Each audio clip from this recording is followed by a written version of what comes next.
Welcome to this HFS Videocast. I'm Mark Reed Edwards, VP of Digital Marketing at HFS. Today we talk with one of the analysts behind the HFS Utilities Services Top 10 for 2022, which was released recently. Joining me is practice leader Josh Matthews. Josh, welcome. It's great to have you back. Hey, Mark. Great to be back. Always a pleasure. So what's at the core of the HFS Utilities Top 10? I guess similarly to anyone who tuned into our videocast about the energy study, it's sort of centered around this in the energy transition, essentially a move away from fossil fuels to more renewable sources. And we also talked a lot about the merging of the energy, the oil and gas, and the more traditional utilities industries.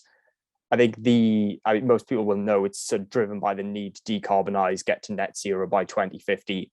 I parentheses that with at the absolute latest every time. But this transition, it's not just merging the energy and utilities industries, it's also creating new ecosystems, it's creating spin-off industries, a lot of which based around electricity. I mean, electric mobility, for example, the industries are weaving their ways into all sorts of other industries as well, manufacturing, telecoms, the automotive industry, you name it. I think business models are starting to fundamentally change, whether it's customers, regulators, sources of finance as well, are sort of moving and trying to ensure that everything surrounding their lives and their positions, their jobs are more sustainable. So looking sort of the role of electricity is changing as well. And it's not just becoming a utility, it's moving to becoming a critical asset as well. But despite everything that I've just outlined there's still a lot of money being thrown into coal, oil and gas, and by extension into the utilities industries, sources of electricity based on non-renewable sources. So there's a lot, and I think we'll get into some of all of these competing transitions that are going on underneath that and all the different demands of the industry. But that's kind of, yeah, that's almost where we set out when we started the energy and the utility studies way back last year. Right. I was shocked to see in the last week or so that the consumption of coal has ticked up in 2021. Yeah, I think we all expected that to happen at different points. Certainly, with the sort of soaring gas prices. I mean, we started seeing towards the back end of these studies in the UK a quote unquote energy crisis happening. So gas wholesale prices, especially going through the roof.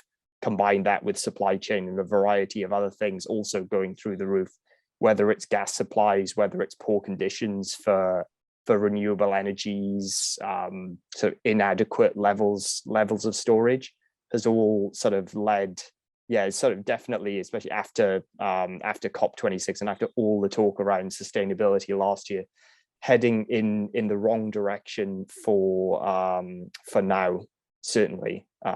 But yeah, we can only hope. So in 2022, the shift starts to happen in the other direction.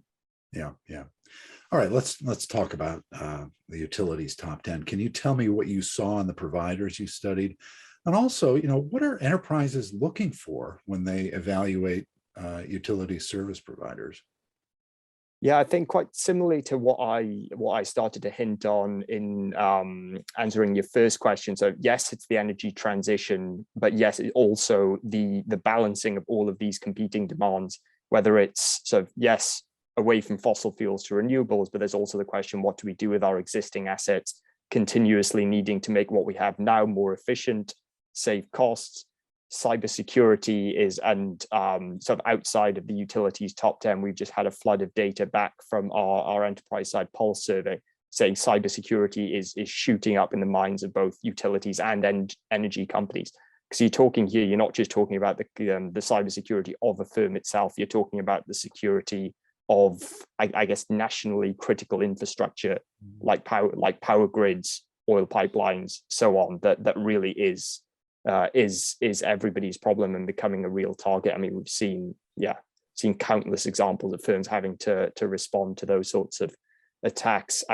Like every industry, COVID facilitating a move towards working from home, and a number of others. I think maybe sort of using the energy study as well to contrast to maybe the added source in the utilities industry is the customer experience side. So yes, you have the industrial portion, you have the generation, the transmission, and the distribution of electricity, gas, water, but you also have this big contact center operation that really, and we'll probably talk about some oil and gas firms rebranding as energy companies, trying to get into the utility space. But also that's almost one of the big hurdles to them is going to be this massive high volume customer engagement part, where utilities firms, and to what level of quality will depend on what customer and what consumer you ask and when they happen to phone up or try and engage online. But yeah, that customer management, that customer experience point of view is another big sort of more separate part of the value chain that utilities companies are having to balance as well. That all ties in. I mean, we're still on the subject of competing demands. It all ties in with the sort of move towards digital, more intelligent technologies, if you'll pardon the phrase, that was well ongoing before COVID. But I think it's become clear that utilities firms, maybe more so than other industries, were quite far behind the curve when it came to modernization, and that's really accelerating now. Geopolitics, what's recently happened, we've just talked about gas prices, not just gas prices, the prices of all fossil fuels. I mean, with oil now certainly, well, higher than where it has been. I think latest is we're looking about $80 per barrel right now. I guess we haven't really talked yet about the dynamics and the sort of really underneath the merging of the energy and utilities industries as firms. BP, Shell, Total, for example, rebranding as energy firms, looking to come in and compete, setting up businesses. I mean, it was a surprise to me when I saw even Shell providing broadband Wi-Fi now. So you've got an oil and gas firm who's sort of fully decided, well, if we're going to move into supplying electricity and utilities, we might as well make use of that kind of customer operations and just rent out a network and start supplying that as well. I guess and we'd have talked about this in the oil and gas study specifically in more detail, is the European firms, the BP, the Shell, the Total, are the ones who are rebranding, as opposed to maybe the North American, the Indian, other global oil and gas firms really trying to hit that energy transition message. Yeah, that's a big subject that we could go into on a series of these videos, but let's focus in on the providers. Can you give me an overview of the top providers, kind of who they are and where they excel? Yeah, absolutely. So the top five. So Accenture comes out as top. I mean, in terms of scale, the size of the practice, the resources they're able to throw at innovation, and then you complement that with a very, very strong voice of the customer performance and very tight-knit alignment throughout their organization, which maps well, not just their own organization, but how they then present themselves and go out to their client engagements in the utilities industry. Very aligned, very sort of one Accenture, quite fitting well with our one office model. So underneath Accenture, you've got Capgemini, Infosys, TCS, and Atos, who come at the top five. And it's all sort of similar themes. I think we're starting to pick this up in most of our industry research, that kind of capabilities with specific emerging technologies or with cloud or anything that comes under digital or technology. I'll throw in partnership ecosystem as well, and I'll talk about that a bit more later, but it's not a differentiator anymore, any of these. They're all bars for entry. All of the service providers, the 13 in this report, they have huge partnership ecosystems. They have the capability, they have the technology, they know how to use it. So actually we're splitting lines. Well, one is sort of how fast are they growing? Are they developing scalable practices to cover sort of wide parts of the value chain of the industry? But also, how are they looking? What's their vision? How are they embedding things like sustainability? And to what extent are they taking these technologies and embedding them in engagements? And it's really, I think going forward as well, the acceleration in everything you might consider as emerging into engagements and actually getting to on the ground will really go through the roof. I think it's probably worth giving a notable mention as well. I say it's a Tech Mahindra on their innovation, and certainly how they position themselves and how they're looking to how they focus in on what they really do well and how that fits within the industry context.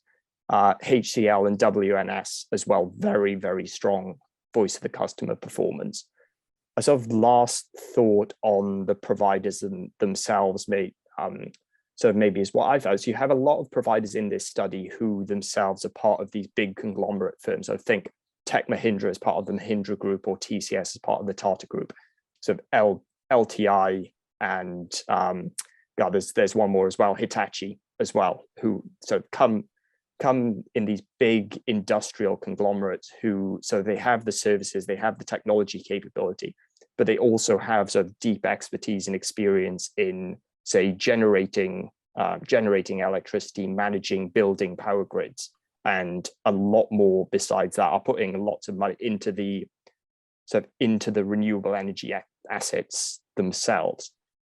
It started to shape up like some of these firms would sort of be dominant in the top 10. But I think what the top 5 certainly has shown is that, so only one in TCS making it into the top 5, is that the other firms have really gone about strengthening their partnership ecosystems to kind of compete with this.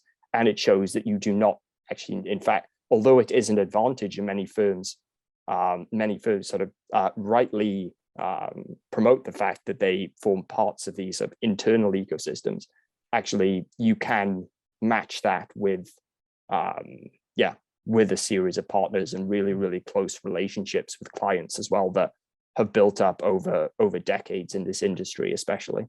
It's interesting because the utilities industry is an ecosystem, and maybe the prototypical ecosystem for modern business, because it is literally connected, right? So the companies that go in and help them, service providers, have to kind of reflect that, and it's probably critical that these companies have some kind of scale and also some kind of experience as an organization, whether generating their own power or, using power across multiple facilities. That probably comes in really handy when they're talking to utilities.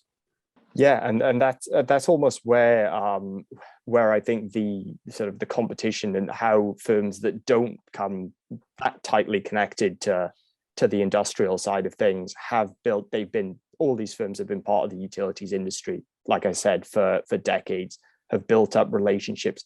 We haven't really talked about co-innovation either. I mean, especially since I started at HFS, I mean, firms have been talking about co-innovation with their clients constantly.